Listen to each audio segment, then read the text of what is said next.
Hello, my name is Lynn Haney, and in my role as a writing coach here in Guilford, I see a lot of people of all ages, some in their teens and others. I've had a woman who was 98, so I've done pretty much a range of people, and I must say I really get a kick out of helping kids with their college application essays because they're so fresh and they feel their emotions so much, and it's such a do or die time because writing this essay can be a deal breaker. Sometimes it's not. I mean, if you have lousy grades, it's not going to put you over the top.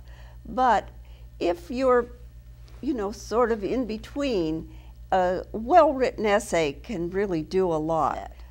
This isn't to say that you can do it the night before. I have helped people on the night before, and some of the essays were certainly passable. In fact, I'd say they were all passable.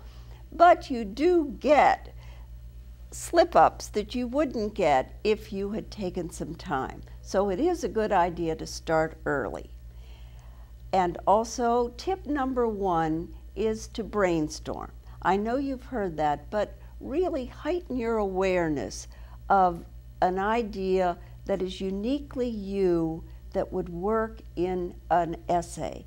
It can be very intimidating because you'll read about these rich kids who go helicopter skiing in Greenland and write about it, and they had a fascinating time the last time they were in Chile, and you think to yourself, well, I really can't come up with something like that. But in your own experience of your worldview, you can come up with some interesting ideas. A number of students go on mission trips, and these mission trips are good. But the problem is that the people who are reading the essays at colleges have had mission trips up the yin-yang. This is not to say that you should reject the idea. I'm just using it as an example. But what you need to show is that it's not just you're doing a Fodor's Guide of Ecuador, that you're talking about your particular experience in that particular place. I had a student who wrote about going and working in an orphanage in Ethiopia, and the essay definitely worked. A reason it worked was that she didn't go with a group. She looked up orphanages in Ethiopia, and she made her own plans to go there. She raised some of the money, and she took off. Then she not only did that, but developed the idea of being an independent, compassionate person within the body of the essay. Which brings the next tip, which is, at the onset, think about structure. Structure matters. This is another way that you can get help from the internet or just from opening a book. There are marvelous books at libraries on writing your college essay. And so you want to have, the introduction, the body of the essay, and the ending. Try to keep that in the back of your mind, though, and really plumb your depth about what you want to say. Once you have your idea down, you have to then match it to your personality. It's a good idea, if you can, to inject some wit, because so many of these essays are boring that just a little levity covers a multitude of sins. Now, this isn't to say that you should be funny, ha-ha. That only works if you are the certified class clown and you've been it for years and everybody tells you you're funny and maybe you do stand up on weekends. I'd say go with it. But for most of us, just having short, clipped remarks that bring a smile to the face, that's a better idea. Okay, now, honesty. This is something that's so important because in school, often you're writing those papers to satisfy your teachers, and they are fairly predictable. And also, they may not be about the you that's really you. And that's what colleges want to know. For all your shortcomings, this isn't to say that you get into a whine and or that you spotlight your faults, but you have to say, this is what I'm about and this is what I really want. Okay, I'm a band nerd. That's who I am. Take it and run with it. Now let's get to providing details. In order to set a scene, I want you to think about your essay as telling a story. And supposing that you're sitting around a campfire and you want your story to be the best story. So you use a lot of literary techniques. You use some dialogue, you use suspense, you have hooks in the story so people want to keep reading.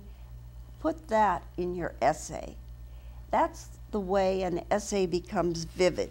Another way is with verbs. Just look at the sentences you're constructing and figure out how you can boost it up a notch with more active verbs, and you'll be surprised how much better it gets. Now, we're talking about an essay that's only 500 words long. You can go 600, 650, but it reminds me of that I used to write book reviews for Publishers Weekly, and the editor told me that they were only supposed to be one long paragraph long. And she said the only exception would be if Jesus Christ came back to earth again, we would give him 2 paragraphs on his memoir. So with that kind of mandate, it's something like that with the length of these essays that you cannot run on. And you want to make sure on your first draft to really try to do it as much as you can on yourself. This is where you may be going to a college counselor or you may be seeing a writing coach, but what you want to do is have your ideas gel somewhat by yourself, and then after you finish this first draft, that's the time to let people read it. And what you want to do, preferably, is to have people who know something about writing, such as your teacher at school, to read it over, because they know what the people in the college admissions committees are looking for, and they can flag things, and that's what a professional can do. But there also is this gut reaction. So, you know, flag down the cable guy or the man who comes to take the garbage away and say, what do you think of this idea? That's can be a very good idea, because sometimes that untutored person in terms of writing will say, yeah, but you know, that third paragraph is snoozeville and it doesn't fit with the rest of it. And that's a gem of good advice. Something that does work very well, and I've seen this over and over again, and that's showing your smarts without being arrogant, showing your enthusiasm about something that may not, you know, capture the imagination of a lot of other people, but it happens to be your thing.